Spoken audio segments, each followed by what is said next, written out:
सदगुरुदेव भगवान की जय। श्री सीताराम सरकार की जय। श्री राधा रमण लाल की जय। श्री गौरी शंकर महादेव की जय। सभी दर्शकों और भक्तों को कोटि कोटि प्रणाम। सबको प्रेम भरा जय जय श्री राधे, जय जय श्री सीतार। देखिए, मनुष्य धर्म का परम कर्तव्य है, अगर उसे अपने जीवन में आरोग्यता और संपन्नता, कि हम शरीर से भी स्वस्थ रहें और आर्थिक स्थिति भी हमारी ठीक रहे, इसके लिए ही शास्त्रों में हर मनुष्य के लिए बताया गया है जो वैदिक हमारे कर्तव्य कर्म है। वैदिक कर्तव्य कर्म, इन कर्तव्यों को हम भूल गए, हमने कहीं सीखा भी नहीं और हम सीखना भी नहीं जा रहे, और हम इस शरीर का जो पालन पोषण है उन कर्तव्य कर्मों में लगे और उसी को हम कर्तव्य मानते हैं।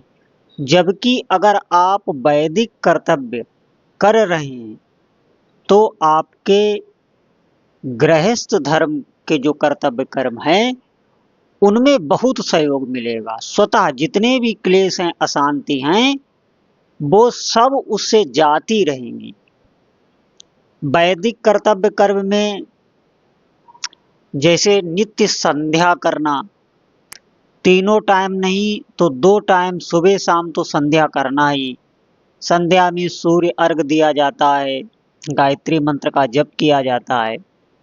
वो अलग अलग वर्ण की अलग अलग विधि है। और नित्य होम करना, देवताओं के निमित्त नित्य होम करना, तर्पण करना, नित्य तर्पण करना, ये 3 कार्य हर मनुष्य को रोज ही करना, हर गृहस्थ को। ये वेदों में वर्णित है। तर्पण में देव तर्पण, ऋषि तर्पण, मनुष्य तर्पण, पितृ तर्पण, ये 4 प्रकार के तर्पण हैं, इनको करना होता है। फिर गौग्रास, और अगर कोई अतिथि अभ्यागत आ गया तो उसे भोजन कराना। इससे जो गृहस्थ धर्म होता है उसके सारे संकट दूर होते रहते हैं, जहां भी ये नित्य हो रहा है। इसकी शास्त्रों में बहुत महिमा है।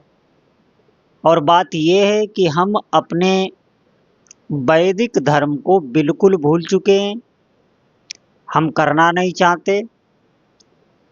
ये इसका आप रहस्य समझिए। जो हमें शरीर प्राप्त होता है ये देवताओं की शक्तियों से चलता है। अब आप कहेंगे देवताओं की शक्तियों से कैसे चलता है? हमारा पालन पोषण माता पिता करते हैं, हम खुद कार्य करेंगे तो हमें भोजन मिलेगा। ऐसा नहीं है। माता पिता के शरीर में जो शक्ति का संचार हो रहा है या हमारे शरीर में जो शक्ति का संचार हो रहा है, किसी भी मनुष्य के शरीर में जो शक्ति का संचार हो रहा है वो देवताओं से ही होता है, वो हमें दिखाई नहीं देता। माता के जब हम गर्भ में थे तो हम कितने दिन, 9 महीने तक जिंदा रहे, हमारा उसमें कुछ भी हम नहीं कर पा रहे थे, बिल्कुल असहा। और माता भी नहीं जान पा रही थी कि इस जो गर्भ में शिशु है इसका क्या हाल है, अब वो कैसा है। वो स्वतः स्वाभाविक, ये देवताओं का ऋण होता है हमारे ऊपर, पितरों का ऋण होता है, ऋषियों का ऋण होता है। शास्त्रों से जो ये हमें ज्ञान मिला है, जो ये भक्ति की चर्चा सुनते हैं, जितने भी शास्त्रीय ज्ञान है, ये करो ये करो, ये लाभ होगा ये लाभ होगा, ये ऋषियों ने शोध शोध करके बहुत हजारों वर्षों तपस्या करके मनुष्यों के लिए ये शास्त्रों का निर्माण किया। इसीलिए हमारे ऊपर ऋषि ऋण भी रहता है। पंचदेव उपासना बताई गई है हर गृहस्थ के लिए। उसमें गणेश जी हैं, गौरी जी हैं, शिव जी हैं, सूर्य भगवान हैं, नारायण भगवान हैं। इनकी उपासना, कुछ ना कुछ रोज इनको अर्पण करना। नहीं कर सकते तो अपने घर पे ही होम कर देना, एक एक आहुति डाल देना, या आसपास मंदिर हो, शिवालय हो, वहां जाके इनकी विधिवत आराधना करना। इनको स्नान कराना, स्नान करा के जनेऊ अर्पण करना, तिलक चंदन इत्यादि करना, वस्त्र अर्पण करना और भोग अर्पण करना। फिर उसके बाद आरती, और फिर उसके बाद मंदिर की परिक्रमा। बाहर से अगर शिवालय तो आप परिक्रमा बाहर से पूरी कर सकते हैं। अगर आप रोज चक्कर काटेंगे मंदिर के, तो आप सच मानिए आपका 84 का चक्कर मिट जाएगा। और ये अस्पतालों के, वकीलों के, कोर्ट कचहरी के चक्कर, जो हम घन चक्कर बने फिरते हैं, ये चक्कर मिट जाता है। परिक्रमा करते हुए भगवान नाम जप करिए, जितनी आप कर सकें, जितनी आप में सामर्थ्य हो। और आज तो सावन चल रहा है, सावन में भगवान शिव की खूब आराधना करिए, जितनी बन सके।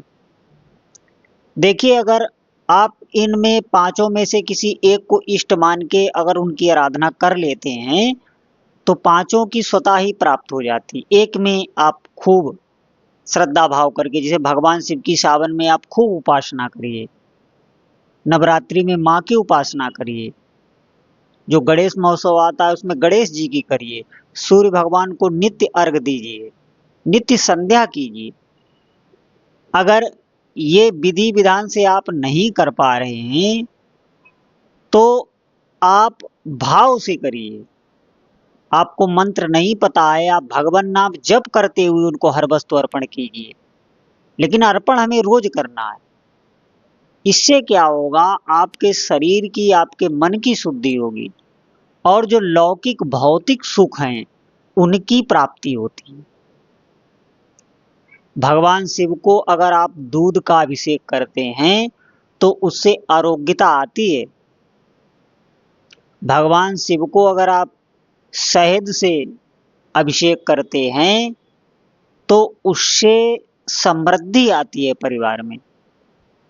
परिवार में कोई ऐसा नहीं रहेगा जो खाली घर में पड़ा रहे।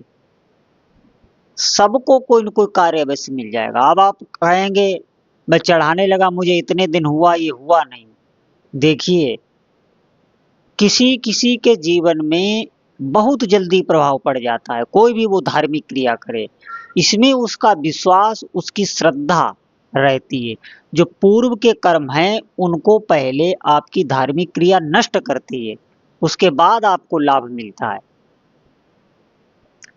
अगर आप भगवान शिव के मंदिर में रोज दीपक जलाते हैं तो उसका बहुत ही महत्व है।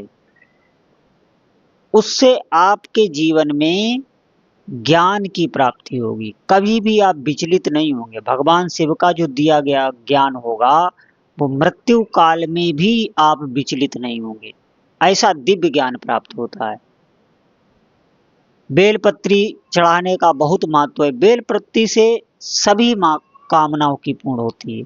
कोई भी आपके हृदय में कामना है, अगर आप रोज नियमित भगवान शिव को बेलपत्र अर्पित करते हैं तो वो कामना आपकी पूर्ण होती है, भगवान शिव पूरी करते हैं। सुगंधित किसी तेल का अगर अभिषेक आप करते हैं तो इससे धन की प्राप्ति होती है, वो व्यक्ति श्रीमान हो जाता है, निश्चित ही धन की प्राप्ति होती है।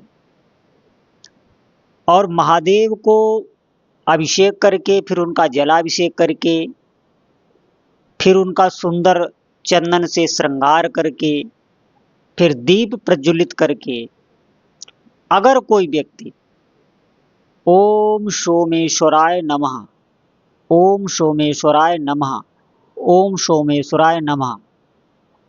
भगवान शिव की प्रतिमा के शिवलिंग के निकट ही बैठकर उत्तर या पूर्व की तरफ मुख करके रोज अगर 108 बार इस मंत्र का जप करेगा तो निश्चित ही उसे धन की प्राप्ति होती है, धन की बाधा उसके जीवन से नष्ट हो जाती।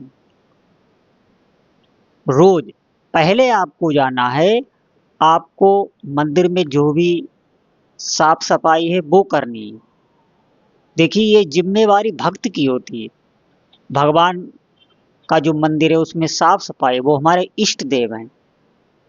हमें जो अच्छे से अच्छा भाव है वो अर्पण करना चाहिए। खूब साफ सफाई करनी चाहिए मंदिर में।